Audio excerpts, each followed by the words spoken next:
Bonjour à tous, j'espère que vous allez bien. Je vous retrouve aujourd'hui pour vous présenter le calendrier de l'Avent proposé par Paul & Joe Beauté cette année. Alors si vous me suivez depuis un moment et que vous me connaissez déjà, vous n'êtes pas sans savoir que j'anticipe quasiment autant que je redoute de vous parler des calendriers de l'Avent Paul & Joe, tout simplement parce que c'est à la fois une marque que j'adore, dont je vous parle depuis des années.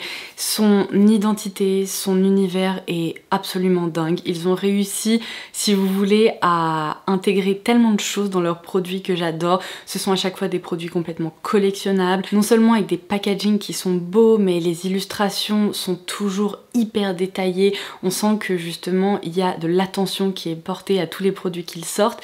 Et évidemment, quand on est une fille à chat comme moi ou qu'on adore les animaux, généralement on trouve son bonheur chez Paul & Joe Beauté.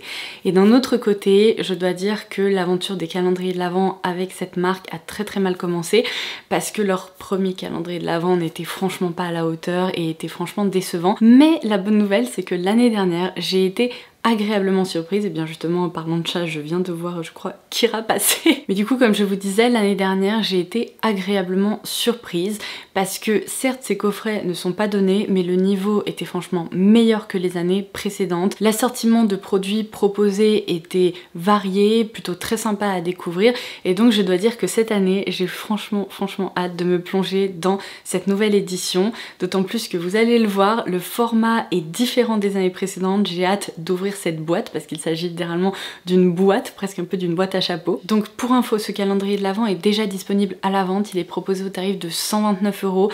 C'est quand même un coffret premium pour une marque qui est une marque premium, hein, il faut bien l'avouer. Je vous laisserai bien sûr le lien en barre d'infos comme d'habitude. Et cette fois-ci, je n'ai pas de valeur réelle à vous donner parce que la marque n'en communique pas. Donc ceci étant dit, on va tout de suite pouvoir plonger dans le vif du sujet. Alors vu le format du calendrier de l'Avent, je ne pense pas que cette année, on va tomber sur une surprise incroyable avec que des full size, etc. J'imagine que quelques full size ont été glissés là-dedans, mais si on se fie un petit peu aux années précédentes, il risque d'y avoir quand même pas mal de miniatures. Après, si ce sont des miniatures de maquillage, vous le savez, moi j'adore les miniatures en matière de maquillage, parce que souvent pour terminer un blush ou un bronzer, ça prend une éternité. Donc les miniatures, c'est une bonne façon de découvrir une marque. Du coup, préparez-vous. Non mais attendez, c'est magnifique. C'est une ambiance boudoir, un peu rétro, complètement kitsch, avec ces illustrations là de gros chats que j'adore. Moi c'est ce que je préfère en fait chez Paul & Joe, ce sont toutes ces illustrations, et quand il y a des chats c'est encore mieux. Évidemment on retrouve ce détail fleuri qu'on retrouve très régulièrement sur les produits de la marque, donc on reconnaît complètement le fait qu'il s'agit d'un coffret Paul & Joe. Alors autant j'avais vu des visuels de ce calendrier de l'Avent, autant je ne sais pas du tout comment ça se présente à l'intérieur, donc on va ouvrir cette boîte ensemble. Oh non, c'est encore mieux que ce que je pensais, c'est trop mignon. Ok, j'adore. Alors ça, j'adore. On croirait, vous savez, qu'on ouvre une boîte à souvenirs dans laquelle on peut glisser des photos et tout. Et d'ailleurs, c'est franchement une très bonne idée parce que c'est pas le genre de boîte qu'on jette, hein, c'est trop joli. Et au lieu d'opter pour un système de cases à ouvrir ou bien des cases à tirer, cette année, ils nous ont glissé de très jolies pochettes comme ceci, avec des petits papiers cadeaux, on va dire, qui sont tous différents, et on retrouve justement des imprimés typiques de Paul & Joe. Oh, c'est trop beau. Bon, et bien évidemment, je vais vous montrer tout ça de plus près, et on va tout de suite chercher la première case. On commence par la plus jolie. Elle reprend l'illustration de la boîte, avec donc les fleurs et les deux chats. Autant vous dire que celle-ci, je l'adore. Je vais essayer de ne pas déchirer les pochettes, c'est pas gagné, mais oh, ça va. En fait, l'étiquette se retire facilement parce que j'ai pas envie de gâcher ça, ça me ferait trop mal au cœur de les déchirer. On commence par un petit accessoire, on en retrouve toujours un ou quelques-uns, on va dire, dans les calendriers de l'Avent Paul & Joe, mais c'est le genre d'accessoire qui me dérange pas trop parce que souvent ils sont super mignons et je m'en sers, je glisse les petites trousses dans mes sacs à main et tout, c'est toujours utile, et ça permet en plus de profiter de tout l'univers, si vous voulez, de la marque Paul & Joe et pas uniquement d'avoir des produits de beauté. Donc cette année, la petite trousse se présente comme ceci. Il y a un petit zip avec un petit médaillon tête de chat qui est trop chou, et je trouve que c'est également une très bonne taille, on peut y glisser pas mal de choses à l'intérieur. Alors je vais lui passer un petit coup de steamer là pour retirer cette trace puisqu'elle était pliée, mais sinon ça ressemble un peu en fait à un assortiment de tableaux complètement kitsch avec différentes illustrations à l'intérieur. Case Numéro 2. Alors un incontournable des calendriers de l'Avent, il s'agit de leur base de teint. Alors là la référence exacte c'est la base de teint illuminatrice dans un format qui fait 10 ml. Alors par contre pour connaître ce produit, je dois vous avouer que c'est un format quand même qui peut nous accompagner un petit moment puisqu'on n'a pas besoin d'en prélever beaucoup. C'est une base de teint qui laisse un joli éclat sur la peau et ça c'est un produit que j'aime bien. Et franchement encore une fois les miniatures comme ça chez Paul & Joe elles sont vraiment hyper jolies, elles sont détaillées, c'est vraiment plus premium que juste une petite miniature classique. Oh my god, j'ai cru que ça c'était la case numéro 3, il y a des petits poussins, mais non il va falloir attendre un petit peu, donc bougez pas, je cherche la 3e. Et ben j'ai bien galéré parce que regardez, le 3 se cache juste ici, au milieu d'illustration, mais il est foncé, alors sur cet imprimé là, j'ai eu un peu de mal à le repérer. Ultra cute, il s'agit d'un blush crème dans la teinte 001 en édition limitée, avec un petit teddy bear comme ça, une petite peluche sous forme d'ourson. Oh c'est trop chou. Alors évidemment je vais vous proposer un petit swatch. Ouh ok, alors je m'attendais pas à ça, la couleur a l'air assez foncée, un peu mauve foncé, mais c'est une texture très veloutée, vous savez assez fouettée, qui s'étale très bien. Ouh, il y a un petit côté frais, c'est agréable. Et en fait, même si la couleur a l'air foncée, ça dépose, je dirais, un voile un petit peu bordeaux, mais plus calme sur les joues ou les lèvres, évidemment. Il y a vraiment un effet aquarelle qui se crée. Et là, le blush s'est déjà fixé, je peux plus du tout le travailler. Donc c'est un produit, il faut le travailler très vite. Faut pas en prélever beaucoup parce que, vous voyez, il est quand même assez pigmenté, mais j'adore le fait que la texture se diffuse facilement, donc ça c'est plutôt très sympa. On passe à la 4e pochette. Oh, un fard à paupières, yes. Alors c'est le fard à paupières crème dans la teinte 004 et là il y a un petit chat illustré sur le packaging. Oh, trop mignon. Non mais j'adore ça. Je sais, je suis une crazy cat lady, donc ça n'arrange pas mes affaires. À chaque fois que je vois des trucs comme ça, évidemment je suis en mode oh c'est trop beau, mais c'est vraiment chou, faut bien l'avouer. Alors cette fois-ci j'ai l'impression que c'est une couleur un peu gris anthracite comme ça. Je vais la déposer juste ici. Et j'ai l'impression que c'est pareil, une formule légèrement gélifiée. Ah alors cette fois-ci qui n'est pas mousseuse. Ok, c'est magnifique. C'est entre le gris anthracite et le taupe. Ça crée un effet, vous voyez, un peu fumé, mais qui reste facilement portable au quotidien. J'espère que vous allez pouvoir voir ça, mais c'est un fard assez lumineux parce qu'à l'intérieur, on retrouve plein de nacre un peu argenté comme ça, qui apporte cet effet assez scintillant. Mais c'est pas pailleté, vous voyez, il n'y a pas de grosses paillettes dedans, ça crée juste ces reflets nacrés qui sont très jolis. Cet imprimé pour la 5e pochette est très joli. Et là on retrouve un écrin de rouge à lèvres. Depuis quelques années, vous savez, il propose toute cette collection de rouge à lèvres assez fin. Je sais que chaque année, ça c'est un gros sujet, ça vous énerve un petit peu, qu'il y ait à chaque fois un écrin vide dans une case ou dans une pochette, puis la recharge à y glisser dedans dans une autre case ou pochette, puisqu'en fait ça crame entre guillemets 2 jours du calendrier de l'Avent pour au final un rouge à lèvres. Le truc c'est que ça reprend un peu quand même le concept de la marque, puisque si vous voulez acheter un rouge à lèvres Paul & Joe, c'est exactement comme ça que ça se passe, c'est-à-dire que vous achèterez l'écrin plus la recharge qui vous plaît avec la couleur qui vous plaît. Donc ça permet d'illustrer un peu le concept aussi dans la collection Paul & Joe, mais c'est vrai que je suis d'accord avec vous, c'est assez énervant. Ils pourraient, pour améliorer leur calendrier de l'Avent, glisser un kit complet avec écrin plus rouge à lèvres dans une seule et même case. Bon, malheureusement cette année visiblement ils n'ont pas changé les choses, donc là c'est un écrin qui est vide. Du coup j'imagine que dans la case suivante ou une case qui va arriver, on va avoir une recharge à glisser là-dedans. Alors vu la forme de la pochette numéro 6, j'imagine que ça va être là-dedans. Yes. Alors voici comment se présentent les recharges. Vous voyez, c'est vraiment un système qui est très bien fichu parce que vous avez une roue un peu crantée comme ça qui se fixe dans le packaging et qui ne bouge plus. Et là, oh my god, vous savez que c'est le premier produit Paul & Joe que j'ai acheté, enfin pas celui-ci exactement, mais c'était un baume à lèvres avec une forme, ou un rouge à lèvres d'ailleurs, enfin en gros il jouait vraiment sur la transparence, mais c'était exactement ce produit là avec cette petite tête de chat à la place du raisin. Je vous ai toujours dit que ce rouge à lèvres je l'ai encore, il doit avoir bientôt 10 ans, ça craint, je m'en suis jamais servi parce que je n'ai jamais osé détruire ce petit chat. Non mais c'est trop beau, donc je vous rassure, par la suite j'en ai eu d'autres que j'ai utilisés, mais le tout premier que j'ai acheté, pour moi c'est mais vous savez, trop de souvenirs, c'est un moment nostalgique à chaque fois que je l'ouvre et que je le regarde. Donc là, eh bien, on a exactement ce petit produit, sauf qu'il s'agit d'un rouge à lèvres. Oh my god, je suis en train de me mordre les doigts, est-ce que je vais oser vous faire un swatch? Je vous le dis à chaque fois, j'ai tendance à l'abîmer derrière et pas devant parce que cette petite tête... Non mais regardez, trop mignonne. Donc là, c'est la teinte 012. Allez, je prends sur moi, je vais le swatcher, mais vraiment délicatement, vous m'en voudrez pas parce que... Oh. Ok, alors c'est un rouge à lèvres crème qui est très sympa. Bah, la couleur ressemble tout à fait à la couleur dans le raisin. Peut-être un tout petit peu plus framboise sur la peau que rouge, mais c'est une jolie couleur et c'est un fini crème. Alors vous savez quoi, pour ne pas l'abîmer et pour vous montrer évidemment, je vais le glisser là-dedans. Hop, ça se clipse et ça ne bouge plus après. Et ainsi on a un rouge à lèvres. Case numéro 7. Autre ambiance cette fois-ci. Oh, c'est un petit baume à lèvres et mon dieu, l'illustration. Oh non, mais j'ai un problème avec les chats, je vous jure.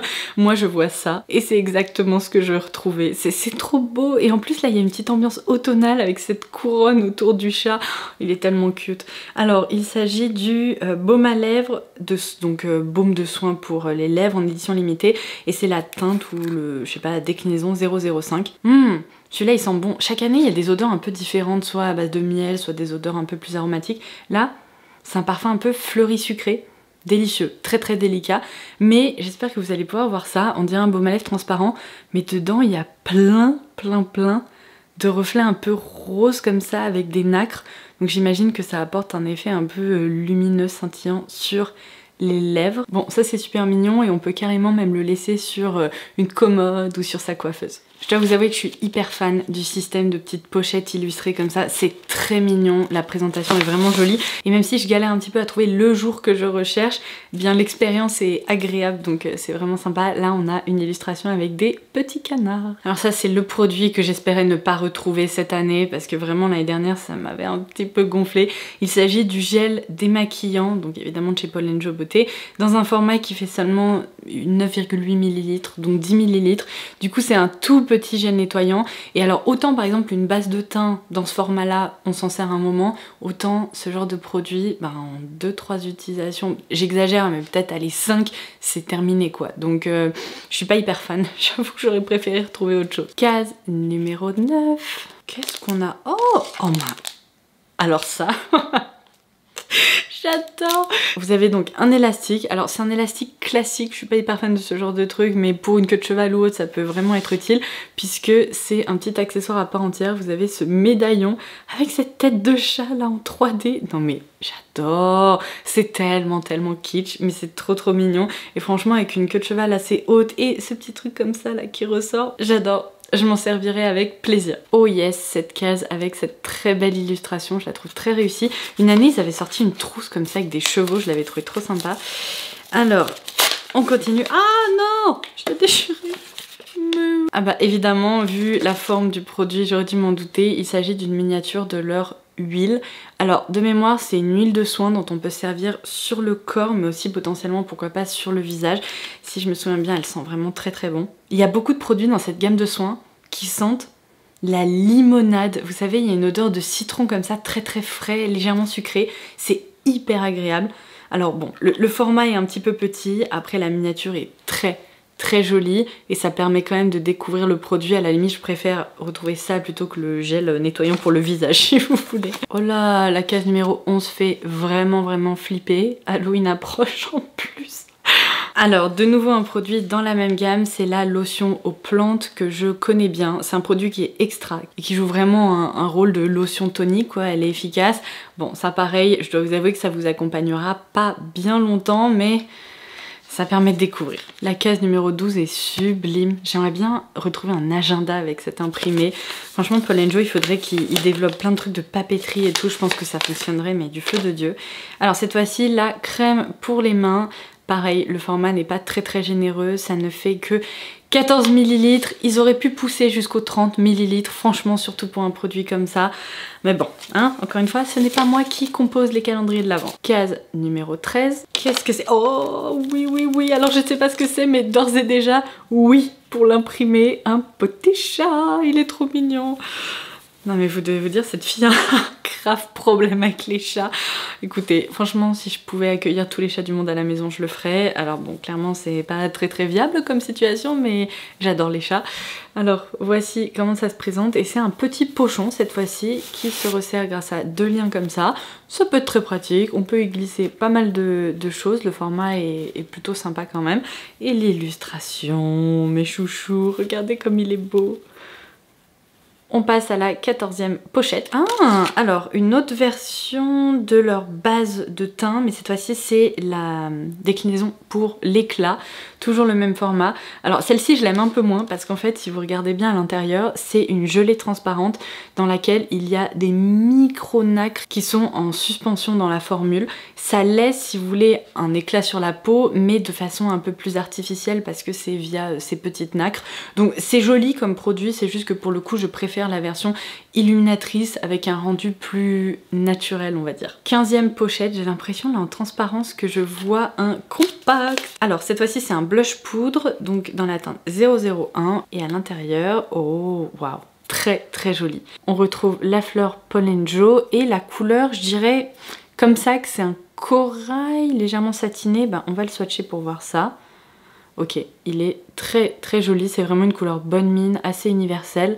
Je vais le placer juste là. Ouh, ok, la pigmentation est aussi au rendez-vous, mais heureusement, la texture est assez soyeuse et elle s'étale facilement. J'allais vous dire, il y a de légers reflets dorés dedans, mais c'est pas vraiment le cas en fait, c'est juste un effet satiné. Bon, ça c'est très sympa, c'est un produit plutôt très chouette. Enfin, la case numéro 16, celle-ci je l'attends depuis tout à l'heure, elle me nargue parce que je cherche les cases et je la revois depuis un moment. Donc ce sont mes petits poussins. Oh là là, ça serait tellement chou qu'à l'intérieur on retrouve le même packaging, vous savez, le même imprimé poussin. Raté. Alors c'est un petit chat complètement déstructuré. Si vous voulez, c'est un petit peu la version de si Laura se mettait à dessiner un chat, voilà ce que ça donnerait. Je n'ai aucun talent de dessinatrice, d'illustratrice. Je suis incapable de dessiner quoi que ce soit. Quand on joue à esquisser avec les copains, c'est particulièrement drôle parce que si vous voulez, bah j'essaye, hein, j'y mets tout mon cœur, mais vraiment le résultat n'y est pas. Et du coup là c'est exactement ça, hein. Franchement cette illustration est très particulière. Mais on retrouve cette fois-ci une autre déclinaison du fard à paupières crème, donc la teinte 003. Alors la couleur comme ça j'aurais cru que c'était plutôt un gloss, mais non, c'est pour les yeux. Je vais vous mettre ça là. Ok, alors ça je vais pas m'en plaindre, c'est particulièrement joli, je l'ai mis juste ici. C'est une base un peu or rose si vous voulez, mais extrêmement métallique, scintillante. Regardez comme ça réfléchit la lumière par rapport à l'autre version qui était plus satinée, nacrée. Là vraiment je vous confirme que ça brille, c'est très joli. Il y a des micro paillettes à l'intérieur. Ouh, ça va être très sympa. Case numéro 17. Ah, la petite huile pour les cuticules. Ouais, c'est ça. Alors ça c'est un produit, j'aime vraiment le retrouver dans le calendrier de l'Avent parce que c'est hyper utile. Il y a un petit embout pinceau en fait, donc il suffit de faire sortir l'huile et après de peinturer vos cuticules pour bien les masser, les hydrater en profondeur et tout. Et là c'est une déclinaison avec une jolie illustration fleurie comme ça, le produit est très sympa. C'est un format qui fait 4 ml, mais franchement on s'en sert quand même un moment avant de le terminer. Case numéro 18, ça me rappelle tout à fait les papiers peints des années 90. Je suis presque sûre que dans ma chambre d'enfant, il y avait un papier peint un peu comme ça, avec vous savez une frise fleurie et tout au mur. Ah, ça rappelle des souvenirs. De nouveau ce format là, donc cette fois-ci c'est la lotion hydratante. On retrouve de nouveau ce parfum là de limonade, c'est délicieux. C'est une formule qui est assez aqueuse. Autant pour moi, je pensais que c'était une lotion corporelle du style crème corps, mais pas du tout, en fait c'est leur lotion hydratante. Voilà, pardon, je suis trop concentrée sur les packaging et les illustrations, du coup je vous raconte n'importe quoi. C'est pour ça que c'est aussi aqueux, bah c'est parce qu'évidemment c'est une lotion pour le visage, hein. Voilà. Pochette 19, alors là je dirais que c'est peut-être un miroir de poche ou alors un compact, on va voir. Ah non, pas du tout. Alors on a... Oh, pourquoi il a l'air tout triste comme ça? Alors c'est trop chou, mais vraiment le pauvre, il me fait trop de peine, mon dieu, il a l'air tout triste. Alors du coup on retrouve, vous savez, ce concept d'écrin vide comme pour un rouge à lèvres, mais cette fois-ci pour une poudre ou un blush. Donc peut-être que dans la suivante on va avoir le petit blush à glisser là-dedans. Je vous remontre le packaging. Donc case 20, c'est celle-ci. Bon bah je vous confirme que ça ressemble à une recharge. Ah non, alors on n'a pas de blush, on a le duo de fard à paupières. Donc cette fois-ci on a ce duo, attendez, comme ceci. Il y a également, vous avez ce petit bidule là avec des embouts mousse. Donc on a un fard un peu mauve lilas très très pastel et un fard difficile à qualifier. On dirait un bronze mais qui n'est pas trop chaud, qui tire plutôt vers le taupe. Donc ça se glisse tout simplement, hop, comme ceci à l'intérieur. Est-ce que... Ouais, ça tient bien, j'avais peur que ça tombe. Je vais pouvoir remettre le petit embout mousse avant de le perdre parce que ceux-là je les perds toujours. Voici à quoi il ressemble. Et bah pour le coup là les textures sont agréables, elles sont soyeuses et plutôt bien pigmentées. Et en plus c'est pas un duo commun, associé du bronze comme ça avec du mauve pastel, mais je pense que ça peut être joli comme association. Allez, on s'approche de la fin. Pochette 21. Ah mais attendez, c'est tellement mignon, j'avais même pas remarqué. J'ai cru que c'était un imprimé Army, mais en fait c'est exactement ça, c'est un imprimé camouflage, mais avec des silhouettes de chat comme ça. J'adore. Alors cette fois-ci on a la Body Oil, donc ne retenez pas ce que je vous ai dit tout à l'heure, ça devait être la version pour le visage, et cette fois-ci on a la version pour le corps. Et là c'est un format qui est un peu petit, qui fait 18 ml. Donc pour une huile pour le corps, encore une fois ils auraient pu pousser sur un 30, 40, voire même 50 ml parce que ça se termine assez vite, on n'a pas besoin d'en prélever beaucoup, mais quand même... Ça c'est pas bien gros. Case numéro 22, je sens que c'est de nouveau un écrin de rouge à lèvres vu le format de la pochette. Oh ok, alors si vous aimez les imprimés un peu tropicaux, un peu sauvages comme ça, on a, c'est quoi, une panthère, un guépard? Oh là là, je suis tellement nulle pour reconnaître les différents félins, c'est terrible. Moi je suis une spécialiste en matière de chat, mais après pour différencier tous les félins un peu plus gros, j'avoue j'ai un petit peu de mal, j'ai loupé cette leçon. Mais voici comment ça se présente. Il y a vraiment des jolies fleurs un peu tropicales et du coup l'écrin est vide. Désolée, ça commence à me rendre un petit peu dingo cette histoire. J'ai dû changer ma batterie parce qu'à chaque fois que je filme, je me fais couper par ma batterie qui se vide vraiment plus rapidement qu'avant. Il va falloir que je trouve une solution.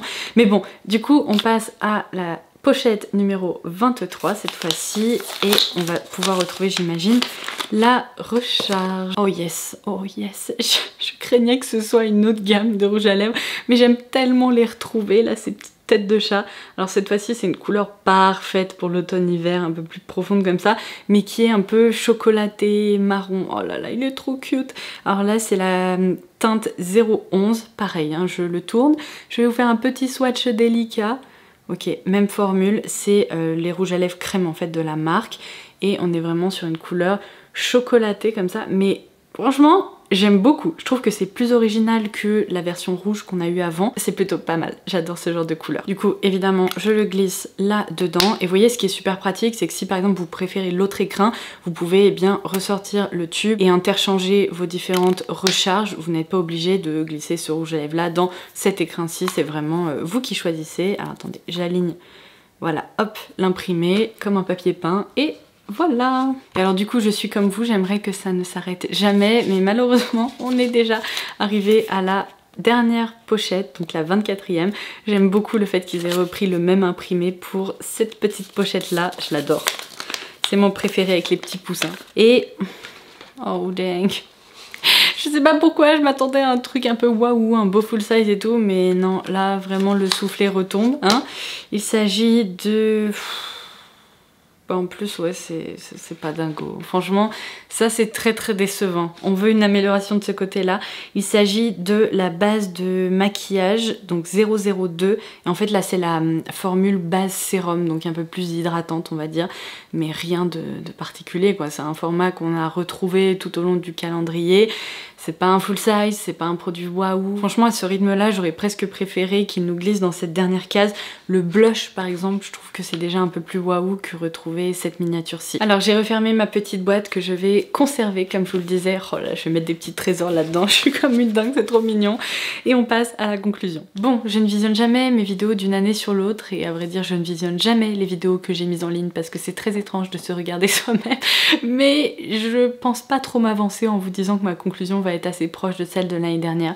C'est-à-dire que oui, la marque a fait un effort, ils ont quand même relevé le niveau de leur calendrier de l'Avent par rapport à des années précédentes.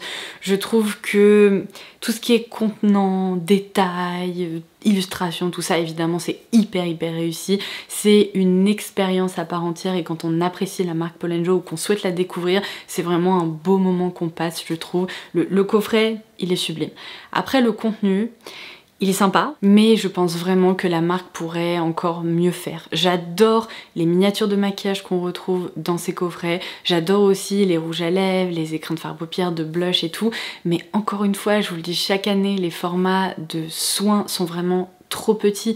Les miniatures sont très mignonnes, mais ils pourraient les booster un petit peu pour qu'elles soient quand même un peu plus grosses, parce que même si on passe sur des formats 40 ou 50 ml, eh bien ça reste des miniatures mais qui sont utilisables plus longtemps, et ça permet aussi, je pense, de fidéliser les personnes qui achètent le calendrier de l'Avent à certains produits, et ça c'est hyper important pour moi.